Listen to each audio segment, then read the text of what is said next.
Hello hello viewers, আপনারা দেখতে পারেন আমাদের শিলচর। তো এখানে হলো গিয়া খাসিপুর বাইপাস, যেখানে সিআরপি ক্যাম্পের কিনারে। তো এখানে হঠাৎ একটা দুর্ঘটনা হয়েছে, যে মানে আপনারা দেখাইমো আমরা যে দুর্ঘটনা ইলেকট্রিক লাইনের মধ্যে এক ব্যক্তি এখানে হঠাৎ মানে উঠিসলা, হয়তো কোনো কাজ করার লাগিন, তো হয়তো মেইন জায়গা তিন পাওয়ার সাপ্লাইটা আই গেছে, যার গতিকে এখানে তার মৃত্যু হয়ে গেছে। তো আপনারা আরো দেখাইবার চেষ্টা করি। আর ওই দেখতে পারটা সামনে মানে এখানে উঠিসলা তাই মানে লাইন করার লাগে, মানে ঠিক করার লাগে, তো হঠাৎ করে লাইনটা এপিডিসিএল এর থেকে ভার্সিটি বোর্ড থেকে লাইনটা আবার চালু, যার গতিকে ওনার মৃত্যু ওখানে হয়ে গেছে। তো এখানে তার আত্মীয় আসইন। আর ওই দেখতে পাটা বর্তমানে এই রোডটা ব্লক, মানে এদিকে চলাচল করতে পারতে না, যে এটা শিলচর লক্ষ্মীপুর রোড, আর ওইদিকে হলো গিয়ে শিলচর রোড।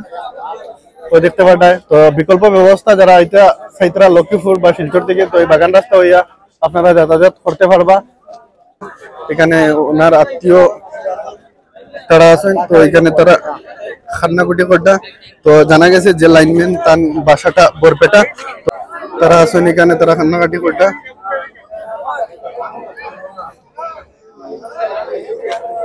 মানে তারা এখানে দেখতে পাঠায়, দেখো রশি সব রাখা আছে, হয়তো তারা এই উপরে উঠার চেষ্টা করলা, হঠাৎ করে লাইন।